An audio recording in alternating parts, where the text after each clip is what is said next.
नमस्कार। फिर से एक बार स्वागत है मेरे चैनल पर। मैं हूं राज। आप देख रहे हैं हाईवे 33। दोस्तों, मैं आज आपको एक टैक्सी ड्राइवर की कहानी सुनाने जा रहा हूं। उस टैक्सी ड्राइवर का नाम था अमर और वो दिल्ली के एयरपोर्ट पर काम करता था, टैक्सी चलाने का नौकरी करता था।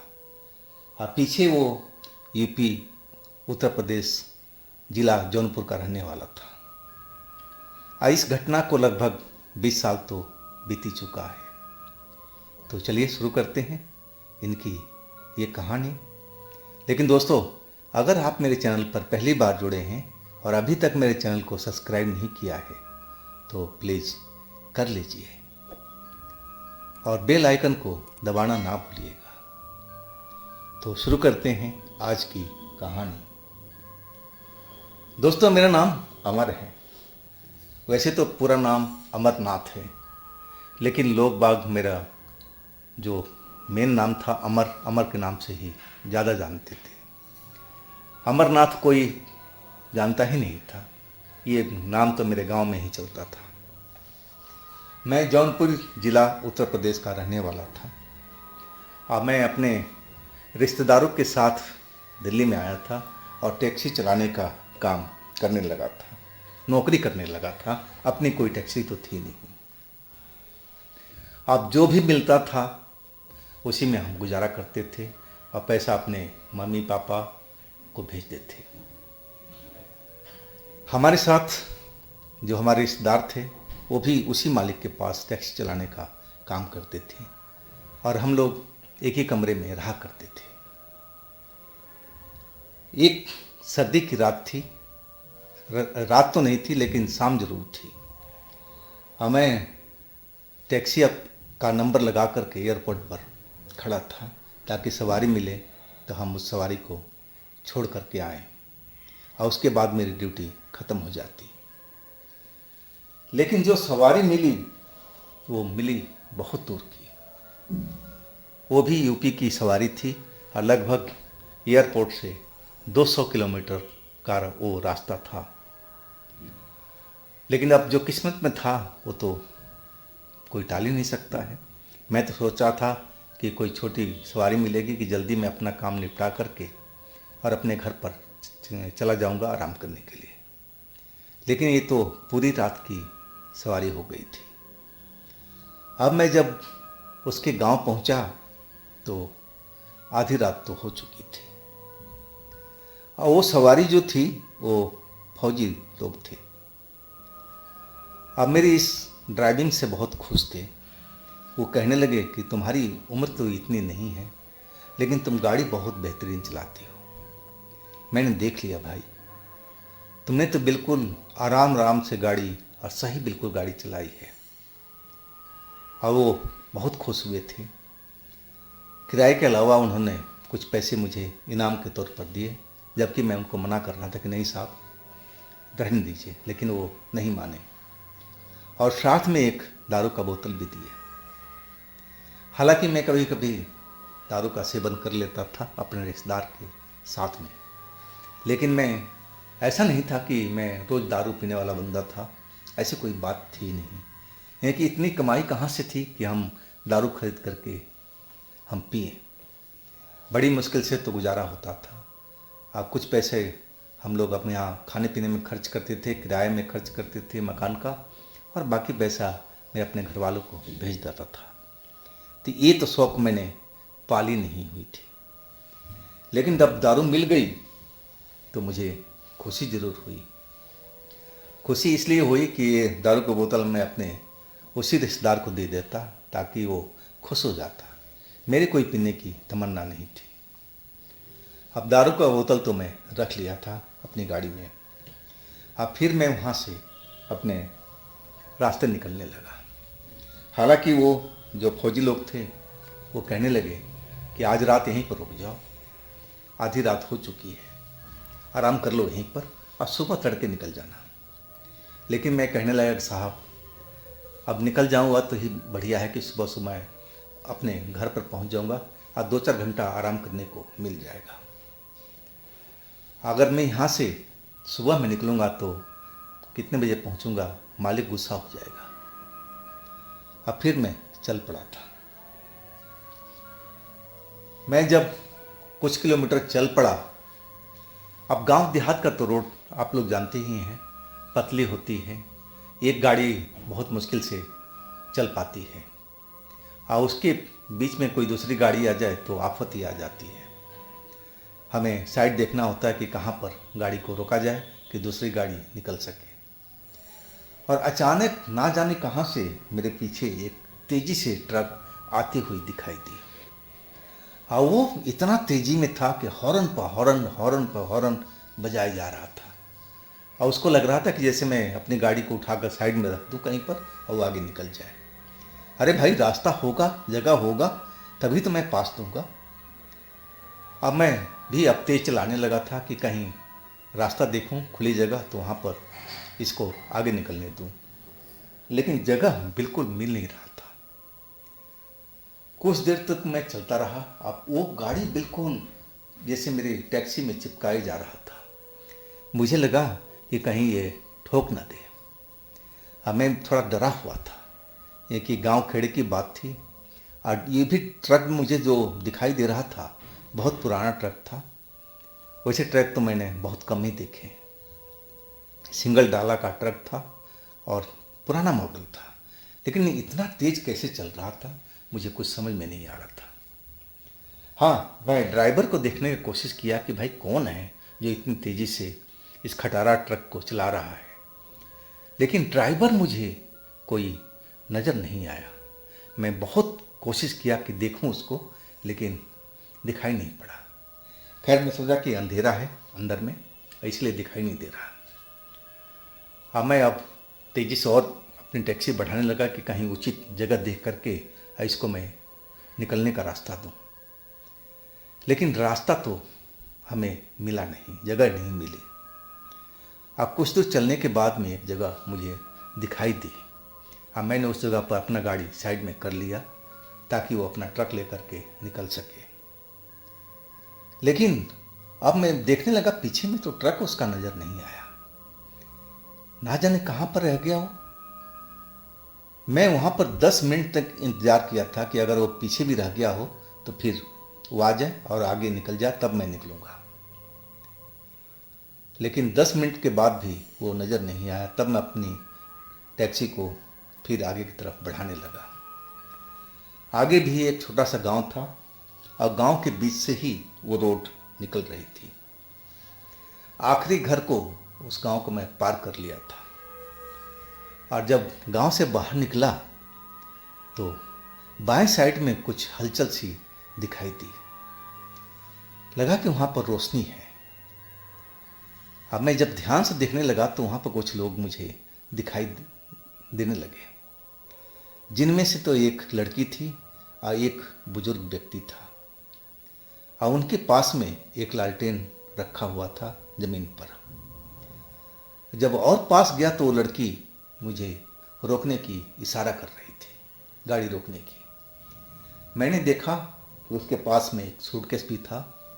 शायद वो सवारी थी और उसको कहीं आगे जाना था। अब मैं भी देखकर खुश हो गया कि चलो सवारी तो मिल गई, कुछ मेरी भी अलग से कमाई हो जाएगी। अब ये कमाई होती तो मैं मालिक को थोड़ी बताना था, ये तो हमारे हिस्से में आती थी। मैं भी बहुत खुश था। अब मैं गाड़ी ले जाकर के उसके पास रोक दिया। जैसे ही गाड़ी रोका तो मैंने देखा वो जो बुजुर्ग व्यक्ति था साइड में खड़ा था और उसके पैरों के पास में एक लालटेन रखी हुई थी जिससे अच्छी खासी रोशनी निकल रही थी। और वो लड़की अपना सूटकेस लिए हुए हमारे पास में आ गई और कहने लगी कि आप शहर जा रहे हो ना, सर की तरफ। मैंने बोला हाँ। वो एक जगह का नाम बताई शहर में और कहने लगी कि हमें वहीं पर जाना है, कि आप मुझे छोड़ दोगे, मैं आपको सही पैसा दूंगी। मैंने बोला हाँ बिल्कुल, बैठ जाइए आप। और मैंने दरवाज़ा खोल दिया। वो पिछली सीट पर आकर के मज़े से बैठ गई। सूटकेस कोई खास बड़ा नहीं था तो उसने अपने साथ ही रख लिया था। मैं अब उस बुजुर्ग की तरफ देखने लगा। मैं सोचा शायद इसके परिवार के लोग होंगे, शायद इसका पापा हो सकता है। और मैं लड़की की तरफ देखा, वो तो पिछली सीट पर बैठते ही अपने आंखें बंद कर ली, जैसे उसको दिन दुनिया से मतलब ही ना हो। मैं अपने मन में सोचने लगा, कैसी लड़की है, इसके रिश्तेदार रोड पर खड़े हैं, इसको विदा करने के लिए आए हैं, इस लड़की को तो परवाह ही नहीं है। अरे कम से कम जाते टाइम तो राम राम दुआ सलाम तो करना चाहिए ना। लेकिन ये तो आराम से सो गई, आंखें बंद करके। अब मैं बुजुर्ग की तरफ देखने लगा। उसका चेहरा कुछ अजीब सा लगा मुझे। एक तो चेहरा था बिल्कुल सफ़ेद जैसा दिखाई दे रहा था, ऐसा चेहरा तो इंसान का होता नहीं है। लेकिन मैं सोचा कि रात का मामला है, शायद इसलिए कुछ मुझे गलत दिखाई दे रहा है, ऐसा इंसान थोड़ी होता है। और मैं भी अपना टैक्सी आगे की तरफ दौड़ा दिया। लेकिन उसी बुजुर्ग की तरफ मैं मुड़ कर के देखता रहा। वो उसी जगह पर खड़ा हमारी तरफ शायद देख रहा था, और लड़की को तो जैसे उसकी परवाह ही नहीं थी। तो क्या इसके रिश्तेदार था? मैं अपने मन में सोचने लगा, कैसी लड़की है कि जैसे अपने रिश्तेदारों का कोई इज्जत नहीं कर रही है। खैर मेरा तो काम टैक्सी चलाने का है, मैं ज़्यादा तो इसमें पड़ता ही नहीं था। इनका तो चलो ये निजी मामला है, कोई बात होगी, मैंने उस पर विशेष ध्यान नहीं दिया। हमें अपना गाड़ी और दौड़ाने लगा। जैसा रोड मिलता, साफ मिलता तो तेज चलाता, अगर थोड़ा रोड खराब मिलता तो स्पीड कम करनी पड़ती। अभी हम गांव खेड़े के रोड पर ही चल रहे थे। अभी जो मेन रोड था वो दूरी पर था। अगर हम मेन रोड पर पहुंच जाते फिर तो मैं गाड़ी को रेस और दबा देता ताकि हम जल्द से जल्द अपने शहर की तरफ पहुँचे। लेकिन अभी मेन रोड दूरी पर था और गांव खेड़े का शहर जो रास्ता था उस पर चल रहे थे। कुछ ही दूर आगे बढ़े होंगे और उसके बीच में दोनों साइड में झाड़ियाँ स्टार्ट हो गई थी और बीच में पतला रोड। और हम आगे की तरफ निकलते जा रहे। मैं कभी लड़की की तरफ मुड़ कर देख लेता तो आंखें बंद करके आराम से सो रही थी। मैं भी अब उसको कुछ पूछा नहीं कि लड़की है, अकेली है, कहीं गलत मतलब ना निकाल ले। और मैं अपने ध्यान सड़क की तरफ लगाए हुए चल रहा था। अब फिर वही ट्रक जो मैं पीछे छोड़ा था उसको, और वो तेजी से फिर ना जाने कहाँ से हमारे पीछे लग गया और वैसे ही हॉर्न तेज तेज बजाने लगा और हमारी टैक्सी के पास बिल्कुल चिपका करके चलने लगा। अब मैं सही मायने में उसको देख करके डर गया था। मुझे लगा कि ये कोई ऐसे ही लोग हैं और साथ में हमारे साथ में लड़की बैठी हुई है। अब मैं इस चक्कर में घबरा गया था। मैं सोचा ये कहीं इस लड़की के चक्कर में तो नहीं लगे हुए हैं लोग। और वही ट्रक थी, लेकिन अभी भी ड्राइवर कोई मुझे उस गाड़ी के अंदर में साफ दिखाई नहीं, साफ क्या मुझे दिखाई नहीं दे रहा था। और वो लगातार हॉर्न बजा रहा था, आगे निकलने का कोशिश कर रहा था। अब हॉर्न की लगातार आवाज़ से उस लड़की का शायद नींद खुल गया था और वो अपने आंखें खोल करके देखने लगी। जैसे ही पीछे उसने ट्रक को देखा, मैंने देखा उसका चेहरे का रंग ढंग बिल्कुल बदल गया था। मैं सोचा कि इसको क्या हो गया, ये क्यों इसका रंग ढंग बदल गया, ये क्यों डरी हुई दिखाई देने लगी। अब बिल्कुल डरी हुई सहमी सी बैठी हुई मुझे नजर आ रही थी। मैं अब देख रहा था कि कहीं पर उचित स्थान मिल जाए तो इस ट्रक को निकलने दूं, लेकिन दोनों साइड में झाड़ियाँ और पतला रोड, उसमें कहाँ से जगह मिलती कि उस ट्रक को मैं आगे निकलने देता। और वो फिर पहले की तरह कर रहा था, बिल्कुल गाड़ी चिपका के ट्रक चला रहा था। मुझे लग रहा था कि कभी न कभी ये मेरे से भिड़ जाएगा और मैं तेज चलाने की कोशिश करता, लेकिन रोड भी वैसा ही था। लेकिन उसको रोड का परवाह नहीं था। अगर मैं गाड़ी धीमे करके भी चलाता ना तो गाड़ी वो तेज चला रहा था। मुझे कुछ समझ में नहीं आता कि कैसा इंसान है, कैसा ड्राइवर है। इसको क्यों इतनी तेज़ी हुई पड़ी है। मैं जब जगह दिया था इसको तब तो आगे निकला नहीं और पता नहीं कहाँ गायब हो चुका था। अब फिर न जाने कहाँ से ये प्रकट हो गया और मेरे पीछे फिर लग गया। अब मुझे उस लड़की को लेकर चिंता हो रही थी जो अकेली हमारी टैक्सी में पिछली सीट पर बैठी हुई थी और उसका रंग ढंग उड़ा हुआ था। मैं सोचा कि एक बार टैक्सी रोक दूं और उस ड्राइवर से बोलूं भैया कि जगह नहीं है, कैसे मैं आगे आपको निकलने दूं। अब जो हॉर्न की आवाज़ में भी परेशान हो चुका था। और जैसे ही मैं अपना टैक्सी का ब्रेक लगाने लगा तभी वो लड़की चिल्लाने लगी, नहीं नहीं, रोकना मत, रोकना मत, रोकोगे तो तुम भी मारे जाओगे। जैसे चल रहे हो वैसे ही चलते रहो, अब पीछे मुड़ करके देखने का कोशिश मत करो। इसकी इतनी बात सुनकर के मैं और थोड़ा डर गया था कि शायद लड़की उस ट्रक वाले को जानती थी और उसको मालूम था कि ये कैसा लोग हैं, तभी तो वो मुझे चेतावनी दे रही थी कि रोकना मत, रोकना मत और पीछे मुड़कर मत देखो, सीधा चलते ही रहो। अब मैं पूछ ही लिया कि क्या आप जानती हो उस ट्रक वाले को।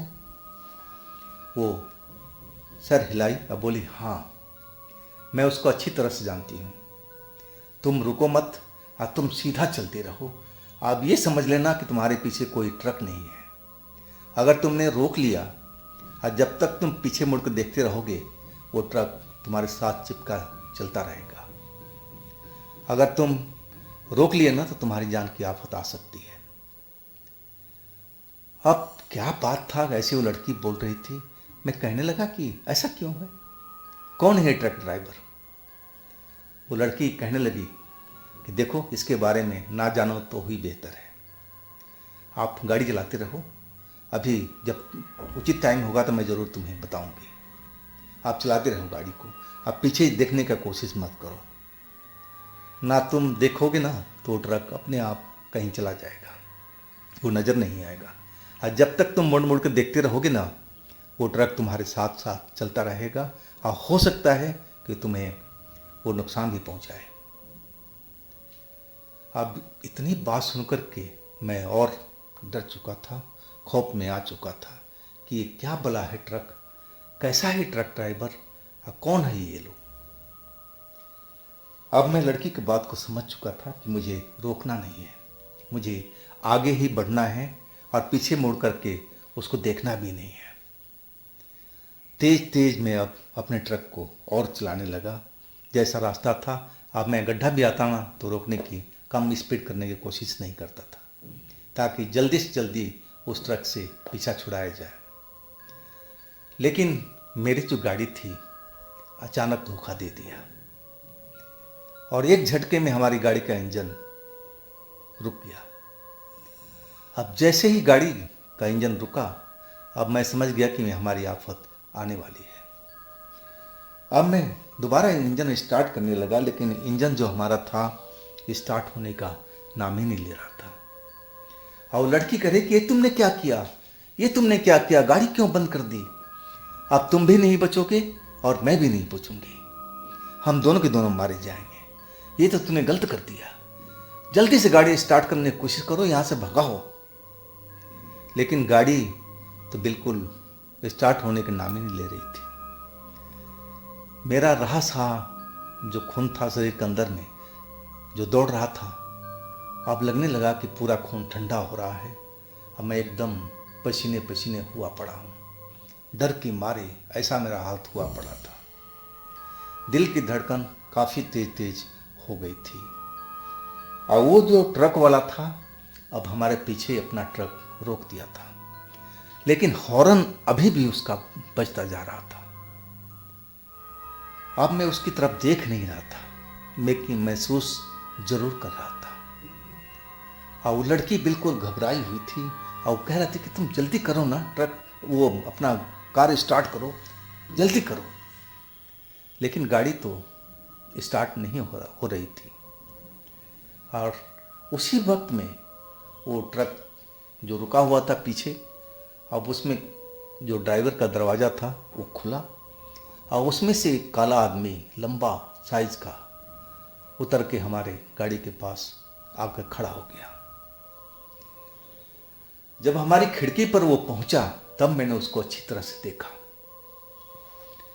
वो कम से कम 8 फीट का लंबाई की जरूरत होगी, और जो सिर था उसका वो तो बहुत बड़ा था। एक मटके की तरह उसका सिर मुझे दिखाई दे रहा था। जो छोटा मटका होता है ना, वैसे ही सिर दिखाई दे रहा था, बिल्कुल गंजा। और आंखें उसकी बहुत मोटी मोटी दिखाई दे रही थी। हाँ, आंखों में तो जैसे लाल रंग दिखाई दे रहा था, जैसे उसमें से कोई रोशनी सी निकल रही हो। और चेहरा भी बहुत बदसूरत था, हाथ भी काफ़ी लंबे लंबे उसके। सबसे कमाल की बात थी कि उसके शरीर पर एक भी वस्त्र मुझे दिख नहीं रहा था। बिल्कुल वो बिना कपड़ों का था। काला शरीर, अंधेरी रात में तो ऐसे ही लग रहा था कि बिल्कुल उसी में मैच कर रहा हूँ। और हमारी सीट पर, जो ड्राइविंग सीट था, उसके खिड़की पर आकर के खड़ा हो गया और एक अजीब सी भारी आवाज़ में मुझे कुछ बोलने लगा जो मुझे समझ में नहीं आ रहा था। और वो लड़की डर से कांप रही थी, बिल्कुल जैसे सूखे पत्ते आंधी में इधर से उधर फरफराते रहते हैं, वैसे उसका शरीर मुझे कांपता हुआ दिखाई दे रहा था। और वो ना जाने कौन सी भाषा बोल रहा था जो मुझे पल्ले नहीं पड़ रही थी। समझ में नहीं आ रहा था कि आखिर वो क्या मेरे से बोल रहा है। मैं अपनी चाबी बार बार घुमाने की कोशिश कर रहा था कि कैसे भी मेरी गाड़ी स्टार्ट हो जाए ताकि मैं यहाँ से दूर भाग जाऊँ। और तब तक तो उसने मेरा गर्दन को पकड़ लिया। शीशा हमारा खुला हुआ था और उसमें अपना हाथ डाल करके मेरे गर्दन को पकड़ लिया और ऐसा लगा कि जैसे मेरी सांस को रोक देना चाहता हो। वो मेरी गर्दन को दबाए जा रहा था और ऐसा लगा कि मेरा सांस अब रुकता हुआ जा रहा है। मैं छटपटाने लगा तेजी से। मैं बोल रहा हूँ उसको कि मेरे गर्दन छोड़ दो, छोड़ दो, मुझे क्यों मार रहे हो, मैं तुम्हारा क्या बिगाड़ा है। अब वो लड़की जो थी वो भी पीछे से कुछ बोल रही थी, लेकिन वो भी भाषा मुझे अब समझ में नहीं आ रही थी। जैसा वो शख्स बोल रहा था सेम ही भाषा वो लड़की पीछे से बोलना शुरू कर दिया था। और वही भाषा सुन करके और वो जो हाथ मेरे गले पे डाल रखा था, मुझे दबाए जा रहा था और उसने अपना हाथ खींच लिया। अब मैं लंबी लंबी सांस लेने की कोशिश करने लगा। मैं शक्ल सूरत सब कुछ देख लिया था। मुझे महसूस हो गया कि ये तो इंसान तो हो नहीं सकता है, ज़रूर ये कोई भूत प्रेत ही है, पिशाच है, कोई जिन्नात है, क्योंकि इसकी शक्ति को मैं देख चुका था। अब उनकी बहस, उस भूत की बहस पीछे बैठी लड़की से हो रही थी और उसी भाषा में जो मुझे बिल्कुल समझ में नहीं आ रही थी। वो लड़की अभी भी डरी हुई थी और वो अपनी अनजानी भाषा में जो मुझे पल्ले नहीं पड़ती थी उसे ना जाने क्या क्या बोल रही थी। वो भी उसका जवाब दे रहा था उसी भाषा में। अब वो गुस्से में दिखाई दे रहा था। तभी मुझे लगा कि हमारी गाड़ी के पीछे में कोई और आ गया है। जैसे ही मैंने देखा तो वही बुजुर्ग जिसका चेहरा मैंने सफ़ेद देखा था और जिसके पास में लालटेन जलती हुई देखी थी, वो लालटेन समेत अपने हाथ में लिए हुए और हमारी गाड़ी के पास में आकर के खड़ा हो गया, उस लंबे भूत के पास में, काले आदमी के पास में। और वो लालटेन जो था, वो लालटेन को जैसे हथियार बना लिया था और लालटेन से हमला करने लगा उस काले आदमी पर। और जैसे ही लालटेन उसके बॉडी पर टच होती तो लगता था जैसे एक पटाखा बजा हो, एक विस्फोट सा हुआ हो, एक चिंगारी सी निकली हो, जैसे दो बिजली के तार आपस में टकराती हैं। और वो चीख पड़ता, बहुत भयानक चीखने लगता था। और वो बुजुर्ग लगातार उस लालटेन से उसके ऊपर में हमला कर रहा था। और वो जो लड़की थी अब बिल्कुल डरी सहमी बिल्कुल उसका जवान बंद हो चुका था और वो भी बाहर देखने लगी कि ये क्या हो रहा है। आखिरकार उस बुजुर्ग ने अपनी लालटेन की सहायता से उस काले भूत को हमारी टैक्सी के पास से भगा दिया और वो अंधेरे के साइड में भागता हुआ दूर निकल चुका था। और जैसे ही वो दिखाई देना बंद हुआ, हमारे पीछे जो खड़ी ट्रक थी वो भी जैसे हवा में कहीं गायब हो गई हो। अब वो बुजुर्ग लालटेन लिए हमारे पास में आकर के खड़ा हो गया और प्योर हमारी भाषा में कहने लगा कि बेटा, तुम्हें इस रास्ता से नहीं आना चाहिए था, तुम्हें दूसरा रास्ता पकड़ना था जो पीछे में छूट चुका है। मैं अब बिल्कुल डरा हुआ था और मैं हाथ जोड़ करके पहले तो उनको प्रणाम किया कि बाबा, आपने हमारी जान बचाई है, हम दोनों की। से बाबा, अब बताओ हम कैसे जाएं, किधर से निकलें, आप मुझे रास्ता बताओ। वो कहने लगा कि अब कुछ नहीं हो सकता है, ये रास्ता ही ऐसा ही है, इसमें आगे भी तुम्हें कई तरह के लोग दिखाई देंगे जो तुम पर हमला कर सकते हैं। पता है यार आज रात कौन सी है? मैं सर हिलाया, लेकिन ना बाबा, मुझे नहीं मालूम। वो कहने लगे आज अमावस की रात है। तुम मेरी बात को समझ रहे हो ना? मैं कहने लगा हाँ, अमावस तो मैं समझ रहा हूँ, लेकिन आगे क्या क्या मिलेगा आप बता रहे हो, मुझे तो और डर लग रहा है। बाबा हमारा साथ दीजिए ना, आप हमारे साथ बैठ जाइए और हमें मेन रोड तक पहुंचा दीजिए, अति कृपा होगी आपकी। बाबा कहने लगे कि ठीक है, मैं तुम्हारे साथ चलता हूँ। और वो हमारे बराबर वाली सीट पर मैं उनको बिठा दिया और वो लालटेन ले करके हमारी गाड़ी में बैठ गए थे। मैं उस लालटेन की रोशनी को देखने लगा जो बहुत चमक रही थी। देखने में तो एक आम लालटेन की तरह ही लग रही थी, लेकिन उसकी जो रोशनी थी थोड़ा अलग थी। अब बाबा हमारे टैक्सी में बैठ चुके थे। वो लड़की अभी भी घबराई हुई थी।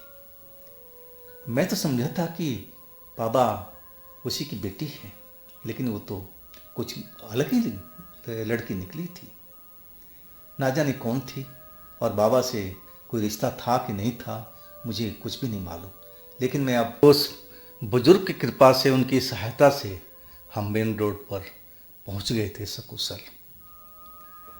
जब हम उस रोड पर पहुंच गए तो वो बुजुर्ग बोले कि आप हमें उतार दो, हमें वापस जाना है। हमने उनको बाइज्जत उतार दिया। लड़की अभी भी डरी हुई दिखाई दे रही थी और वो बुजुर्ग उस लड़की की तरफ एक निगाह दिखे, लेकिन कोई भी बातचीत नहीं हुई। अब मैं वहाँ से बुजुर्ग को तो छोड़ दिया, अब मेन रोड तो आ गया था। हम अब अपने रास्ते पर तेज तेज चल दिए थे। मुझे सर्दी तो लग रही थी और इतना डर लग रहा था कि मैं क्या बताऊं आपको।